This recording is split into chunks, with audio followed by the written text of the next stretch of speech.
So, I don't know if you found this to be so, but if you've ever tried to practice a little bit of stillness, a little bit of solitude, maybe some quiet prayer, you discover again how many thoughts bombard us.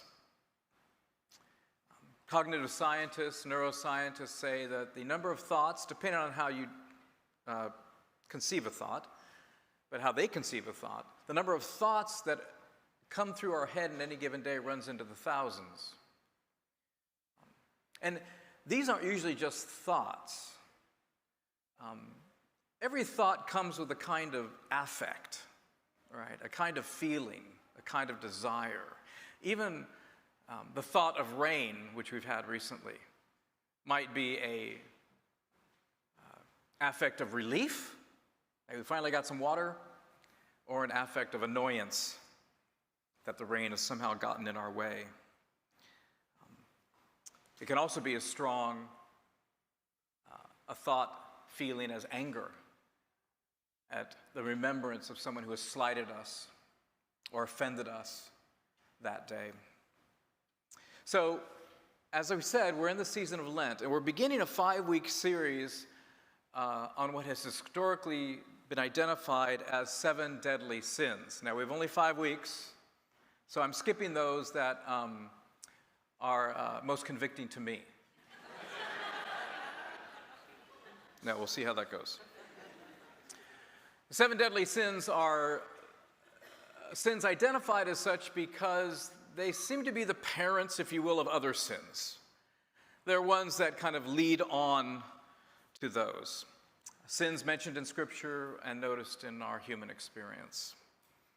The ball got rolling on these in kind of a more explicitly theological way back in the 4th century with a spiritual psychologist, we might call him, named Evagrius, who began to study the thoughts that humans are subject to on a regular basis.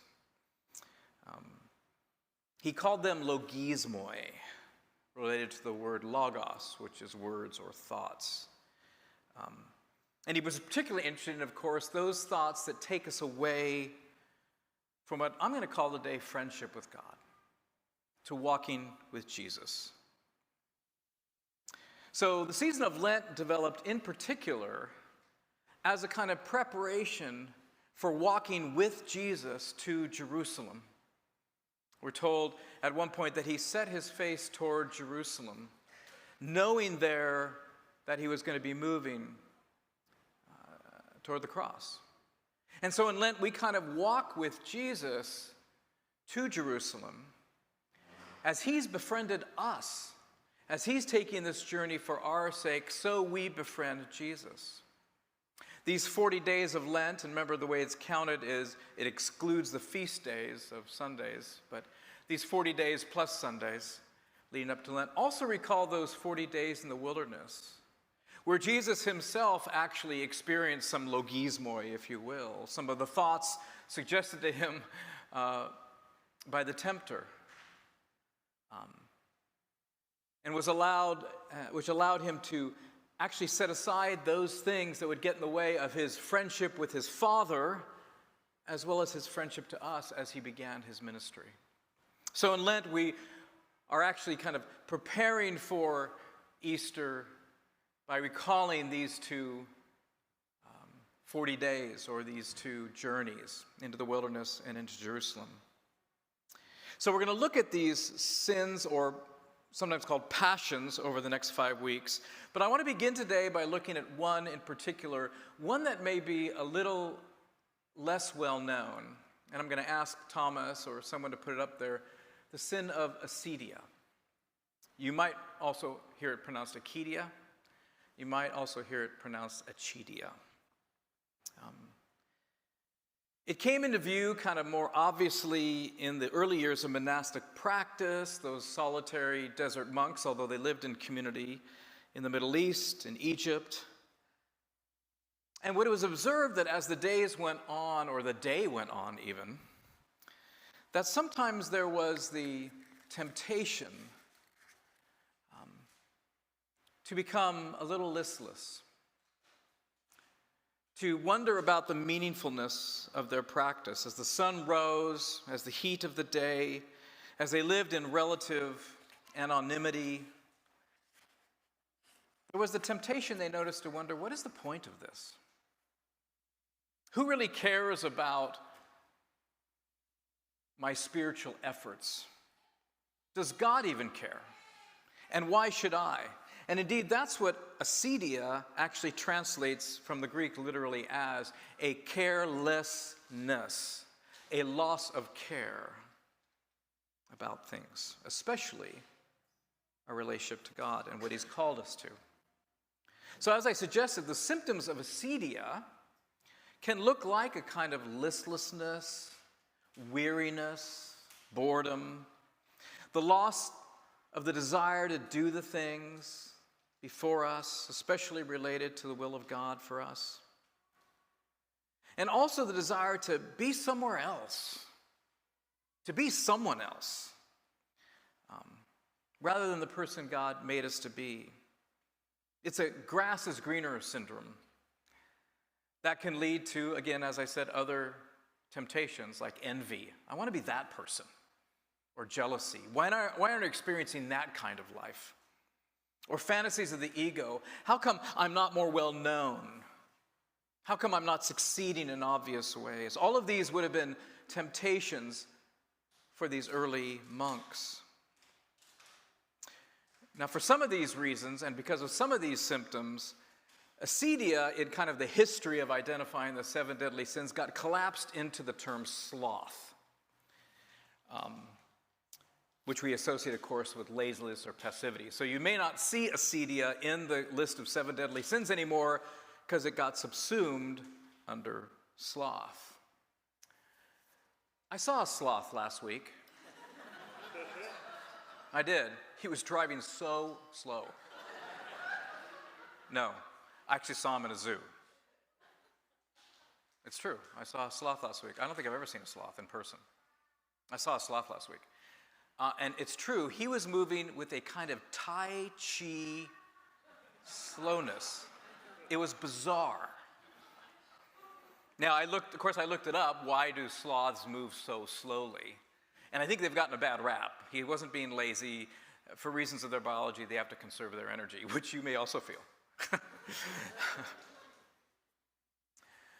But in a way, it's too bad that acedia got collapsed into the sin of sloth and the notion of sloth as laziness or passivity, because actually another symptom of acedia can just as equally be busyness, a kind of moving in all directions at the same time, a kind of restlessness, a kind of wanderlust, a kind of incessant activity rather than laziness.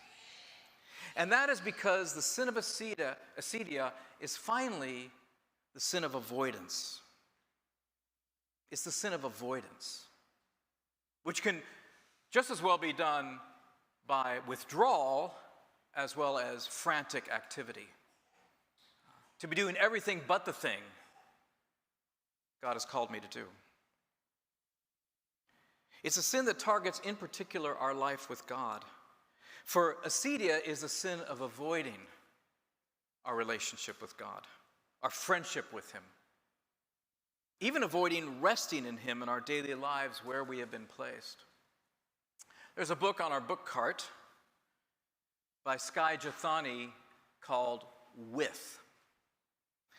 And by the way, if you're looking at a book cart, another good book to read in this season is Dennis's book on the 7 deadly sins or 7 passions. That would be an excellent read. There are some free copies there. Don't run now.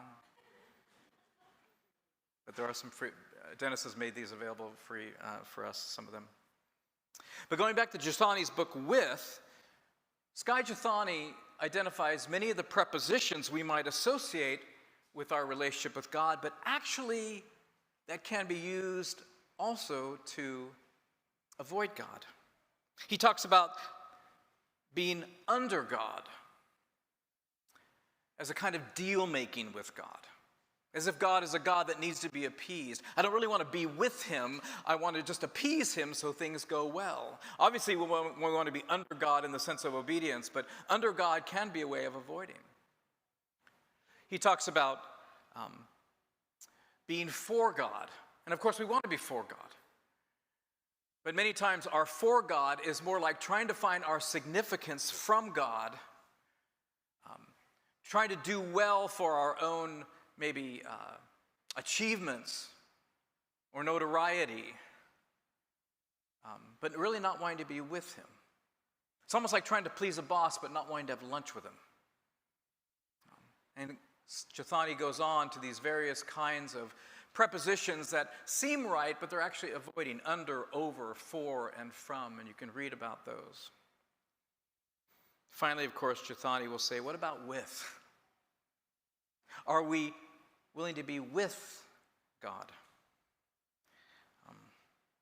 Well, Chathani's chapters might actually be a kind of explanation of Acedia, where our faith maybe has become mostly kind of activity by which we do things for God, but not, as it were, with him, or empowered by his friendship with us. Our activity might be quite religious. We might be quite busy with ministry, with church involvement, with good works, which I bless. But it can also become a way we avoid God. A kind of, again, working for God, but not being friends with him. And the problem with that, of course, is that this creates a kind of hollowness in our soul, like a little bit of a card house, where even those things we do for God can't be sustained and they collapse inward, where there is nothing. I wonder if John's words that you heard Sandy read to the church in Ephesus in Revelations 2 was not addressing the sins of Acedia there. If you remember the reading just now, he affirms the church of Ephesus first by praising their hard work and perseverance, their resistance to wickedness. He says, you've not grown weary in those things. But then he says, I hold this against you, that you've lost the love you had at first. You've lost the love you had at first. Now, scholars don't quite agree on what love he is talking about, what manifestation of love he's talking about among the Ephesians. Was it a failure of brotherly and sisterly love? Was it a failure of kindness, compassion, even amid all their good works? Or was it a failure to nurture their ongoing friendship with God, their intimacy with Jesus Christ? Well, we may never know, but I don't think we have to choose which love they have lost.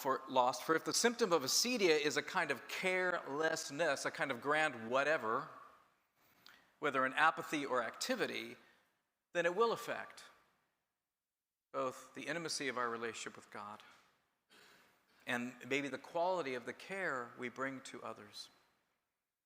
So think of a marriage relationship. So shortly before I saw the sloth last week, I saw two people get married. One of them was my daughter. And I got to say a few words at the wedding. After hearing the story of how they came to love each other, which was told during the service, and celebrating what they loved about one another, I said a few things about what love might require in their future. I said, for all the love that they brought together in this wedding day, we know from observing marriages that that will not be enough love to carry them forward. They will need to grow in love. Because the pressures and stresses of life, as well as the demands of loving another person who is there every single day, is difficult. And so, in vowing, I said, you're not just vowing to love each other with the love you have today, but you're vowing to grow in love for one another as the years go on. Because sometimes a couple's love runs out, seemingly. And sometimes it's hard to see because they're still doing all the kind of marital things. They're still taking care of children. They're preparing meals together. They're even going to parties together. They're running errands for one another, etc. But the demands of love that will support these require a return to growing in that love. If there is a deep river that gives rise to Acedia, if there is a deep river that is in a sense at the root of a kind of loss of care, the ancients suggest it might be sorrow. Maybe there is somewhere deep disappointment with God. An avoidance of God that comes from how we perceive or felt he's disappointed us. Perhaps we've discovered that following Christ, being friends with him, is a rather humble daily affair. When we thought, well, when we had fantasies of our own greatness somehow, spiritually. Fantasies we thought God had for us as well. Perhaps we've discovered that we can't change the world, and so we've just despaired. Perhaps the persistence of our own sin has made us say, well, what's the point? I want to be good, which is a little different from wanting to be forgiven into a relationship with God. So sorrow, the ancients say, may be at the root of a kind of giving up, acedia.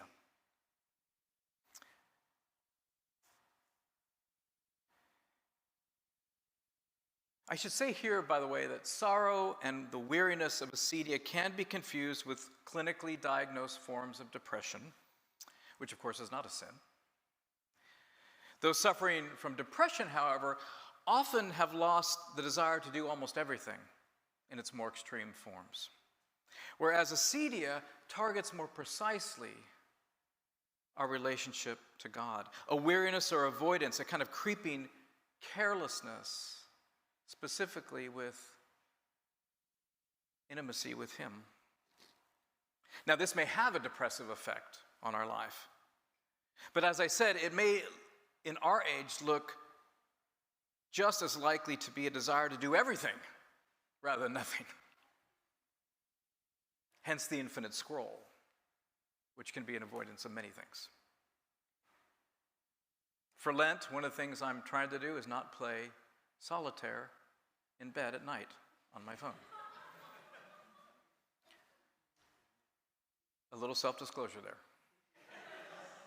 Maybe not the worst sin, but I'll tell you what that is. It's an avoidance of God, in my case.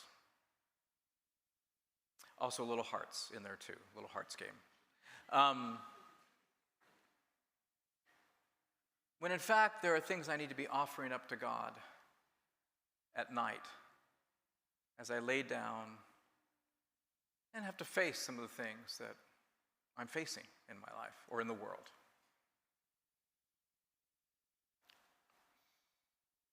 So, acedia may be different from depression, in which depression we can't do anything. Acedia may look like doing everything, willy-nilly, even things that are not ours to do. And acedia should also be distinguished from something called the dark night of the soul, in which the soul is actually longing deeply for God, but isn't able to find him, though he is right there. And often is using that desire we have to return us to our first love. There's more to say, of course, about the dark night of the soul. But that is not necessarily a result of avoiding God.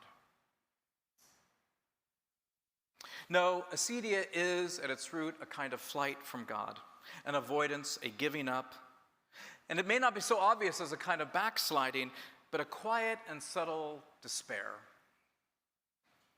And just as diagnosing depression or other forms of conditions like ADD requires skilled teachers and practitioners and doctors, so understanding acedia, whether it's listlessness or boredom or frantic activity, may require someone to help us diagnose it, spiritual director, someone further on in the faith. But whether or not this is exactly so, what Lent provides us with is an opportunity in these 40 days to move into deeper friendship with God, to receive his actual care for us because we care because he first cared for us, and to receive his loving affirmation of where he has placed us right now, of who he has made us to be, and the value of what we're doing now in our daily lives. So if the temptation of acedia is rooted in a kind of sorrow, Lent might be the time to open up to God what your sorrows and disappointments are. To ask God, do you care for me? Do you see me? Do you notice me? It can be a time to ask God, what is the value of this daily work I do? What is the value of these relationships I'm in and day out? What gifts have you given me? Because I'm kind of tired of them. You've ever noticed that other people's gifts are more exotic? Like, I'd like to have that one. But Lent is a time where we just say, I'm kind of bored of my own gifts. I'm bored of my situation. And we need here God to say, it is good. Your daily life and responsibilities are good. I care for you. I am in friendship with you in these things. You might open him your desire to be someone else, to be somewhere else, but also open to what goodness and beauty he sees in you, whom he calls his child. Battling acedia may take some effort. It may require honesty with God. It may require healing. It may require forgiveness. It may require patience with God.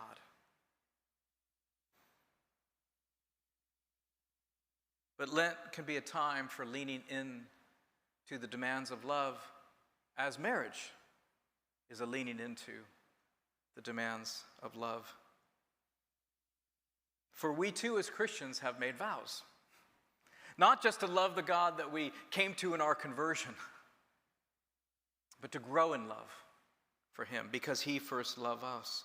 And that does require efforts of honesty, of healing, of trust, of prayer, and of rediscovering our identity as his sons and daughters in God.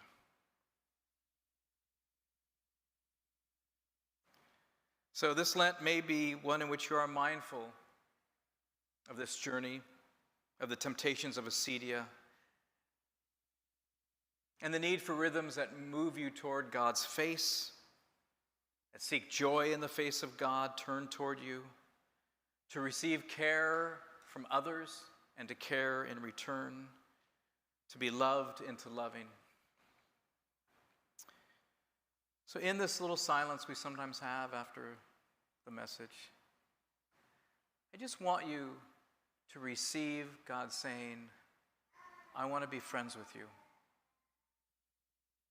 It is not just about you working for me. It is not just about you self-atoning, certainly not. But I am your friend. And in Lent, we walk with Jesus, who in the upper room, when he got there, Jerusalem said, I no longer call you slaves or servants. I call you friends.